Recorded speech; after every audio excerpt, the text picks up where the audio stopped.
Good morning.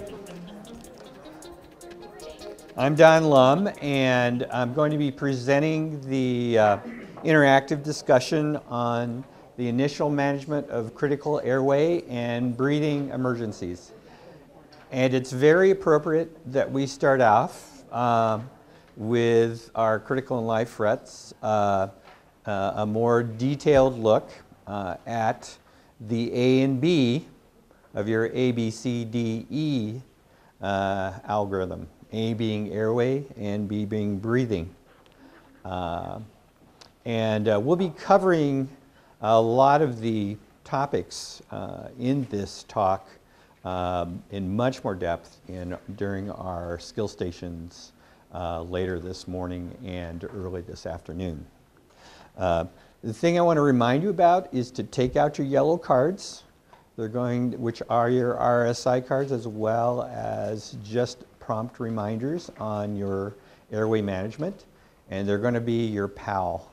I still actually have my yellow card packed in my backpack, so whenever I go to the ED, sometimes if I just feel like I'm fuzzy that day, I just scan it, particularly I know I'm having a critical case that's probably going to require intubation. The second thing is, the main objectives of this talk over roughly the next 55, 60 minutes is to review the evaluation of airway and breathing, to look at our interventions for basic airway management, which is positioning the airway, looking at airway devices and bag valve mask. Proper application and placement, and to review in beginning of details, and you've heard them before, the 9 Ps, another CALS mnemonic for the management of RSI, which all of you know stands for Rapid Sequence Induction Intubation.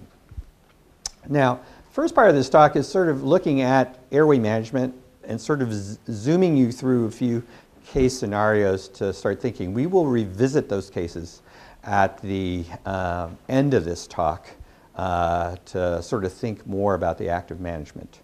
And in the middle of the talk will be basically the RSI, the drugs, the techniques themselves.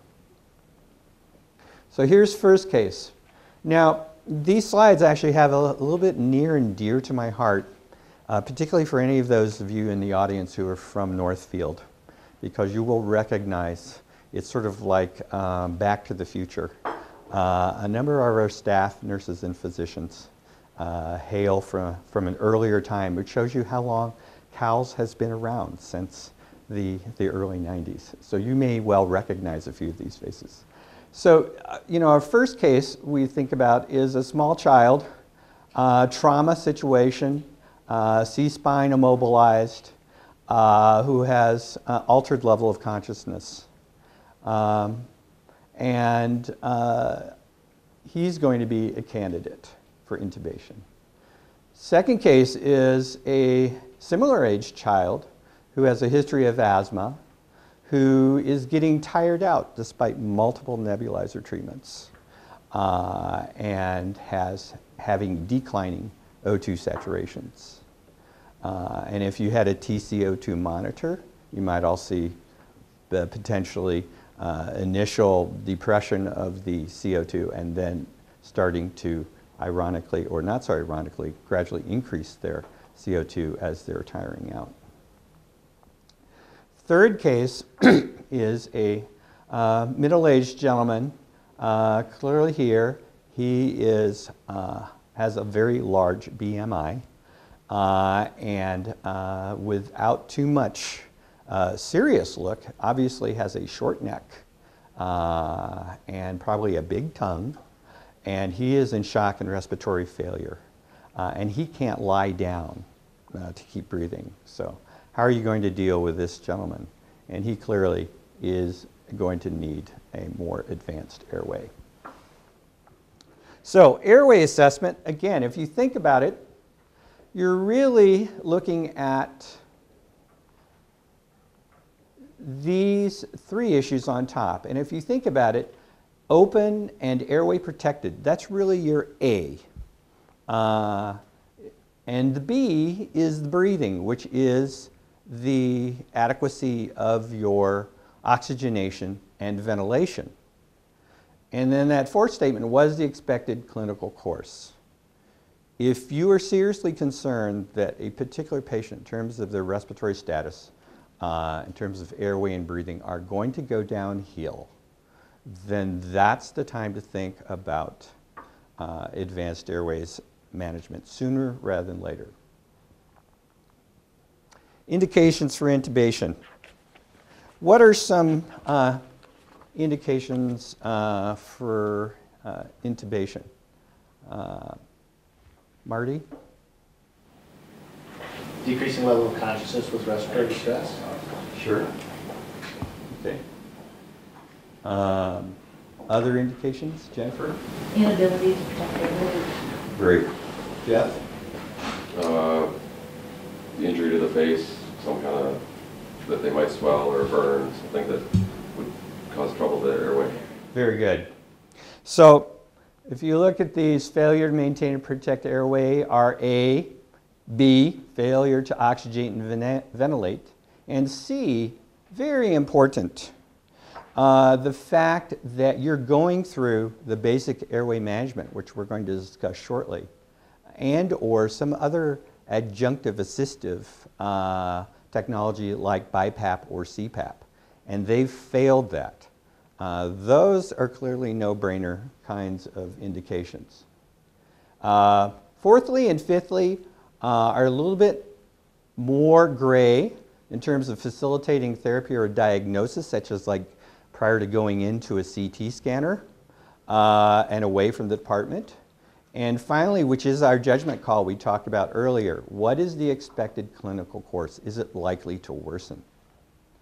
And I think when you get to that scenario, I think the potential error is actually because many of us do not intubate daily, on a daily basis. Some of us may intubate a couple times a year.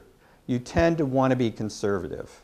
But it's exactly at that point in time you need to be thinking about being proactive. Okay. There should be very rarely that you have a true crash intubation. The operative word here is planned intubation. And planned intubation means in the next even 5 to 10 minutes versus up to half an hour. I think a lot of people don't necessarily think in their time's eye when there's a lot of pandemonium in the ED surrounding either a severe medical or trauma case, that within 5 to 10 minutes seems like an eternity to you. But I guarantee unless the patient, even if the patient is apneic, they can still be managed with good bag valve ventilation. Even when they're in respiratory failure, as long as, particularly if they have primary pulmonary disease, they can be, and they are not obtunded, they could be managed with something like BiPAP. And BiPAP has been very, very helpful in a number of cases, both to give you a much longer planned window or even in certain cases being able to avoid intubation altogether. As far as the next section, we're going to be looking at basic airway management. So, of course, you see our old friend, which is the oral airway. How do you measure the length of the oral airway? Learn about the ears, tragus. Correct. And then putting it in, often you either put it to the side with the tongue depressor or putting it in reverse, backwards, and then flipping it around. What is the one downside of the oral airway? if they can gag, they will gag. And so the prerequisite for this oral airway is that they need to be obtunded enough so that they really don't have any gag reflex. And then that's exactly why they need the oral airway, because their tongue can flip back and simply their tongue can obstruct their airway. There it is in place. Now, here's your nasal oral airway. How do you measure that one? Basically, that one goes from the nose to the tragus there. Now, the advantage of the nasal airway is exactly what was the problem with the classic oral airway, in that these folks can have a gag reflex. And so unless they've had some kind of nasal surgery, severe choanal stenosis that you're going to cause bleeding, or if you're really worried about a basilar skull fracture, okay. Other than that, these folks can tolerate a nasal airway quite well. So you'll frequency, and when we go in the stages, they're quite soft. So they're very well tolerated. Okay, a few points about bag valve masking. The placement of the mask is clearly, as you can see here, is over the, well over the nose and down firmly on the chin. And this is really, you know, bag valve masking does not seem very sophisticated, and we have them all the time. But really, this is the basis. And being able to have a good seal and good ventilation with a bag valve mask, whether you have a neonate or an 80-year-old, is really significant. So they talk about the C or the E. The E being that extra little bit of pressure, and you can see the indentation on the mask with that index finger. And even with that, particularly those of us who have smaller hands and shorter fingers, that can be a challenge. And so they often talk about having an assistant do two hands on the mask. And studies have shown, actually, in many cases, that a two-handed technique is significantly superior to the same operator who has both the mask and on the bag. And maybe in parts because, quite frankly, if you ever had to do it for very long, squeezing here and squeezing here it's definitely isometric exercise. So I think it relieves the pressure if you have a two-operation type thing. Okay, and then of course BiPAP. And we'll go into more detail about BiPAP in our breakout sessions. But both BiPAP, particularly in pulmonary disease, respiratory failure, and CPAP, actually, in pulmonary edema, cardiac problems, can be very helpful. The one caveat about BiPAP is that you have to have an awake patient. They have to be able to cooperate. RSI, as quoted back in 1998, the method of choice for emergency airway management in most patients. And it is the safest. And it actually originated from anesthesia and anesthesia literature. And the anesthesiologists were doing it on patients who had to have emergency surgery who had full bellies. And so they were very worried about aspiration. So they wanted the minimal amount of time from unprotected airway to tube through the vocal cords to make sure that they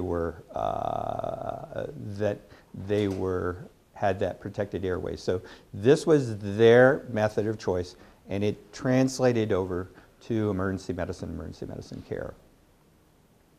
So some of the prerequisites you're looking at, the first part of that is looking at concern about a difficult airway. And this mnemonic, the lemon, is look, evaluate your 332, your malampati, obstruction, and neck mobility.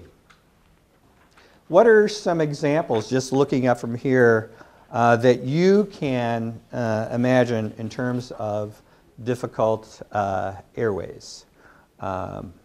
So, Mark? Well, the larger gentleman would be a difficult airway that we saw in the pictures there.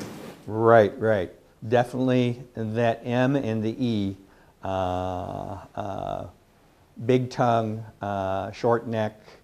The 3-3-2 rule, it's 3 fingers, not your fingers, the patient's fingers, which are between the nose and the between the lips and the chin, between the chin and the hyoid bone, between the hyoid bone and down. And so you don't even need that statistic if you know that they have a big face, receding chin, and a short neck. And secondly, looking at the tongue. Ideally on the malampati, there's a definite formal procedure, but usually your patients are in crisis. They're not necessarily cooperative. They're not going to hold their tongue out for 10 seconds while you can get a real good look inside. But essentially, even using a tongue depressor, if you can't see their posterior pharynx and their peritonsillar architecture, there's a good chance that you're going to have a hard time seeing their chords. A couple of other examples of difficult airways. Jeff? A couple other examples of difficult airway. We talked about thick, big tongue, short neck. Well, it's going to be anybody who's agitated and in acute, to the point where they're breathing difficulty, but they're not out of it, so they're fighting. Okay. And Alice? Angioedema. Angioedema, right. So they're getting at the obstruction part. That another way of obstruction would be severe epiglottitis in a child, where the look back is just, the path is really going to be narrowed. And then finally, neck mobility in the classic situation is either someone who's had a C-spine fusion, and you happen to know that by history, and so they have a rigid neck to begin with, or more commonly, someone you suspect a C-spine fracture, and so you've made their neck, or EMS more appropriately, has made their neck rigid by putting them in a C-collar. Or chronic kyphosis kind of thing, where a patient's neck is chronically turned to one side or the other. Correct, where you'd have an abnormal positioning. So here's just the malampati. You don't need to elaborate on it, but you can see we're talking about the last situation there where you can't see anything in back. Okay, and I think by anybody's, we can add on to this list severe facial trauma, facial deformities. There's the classic thick tongue. And all of these are potentially difficult situations.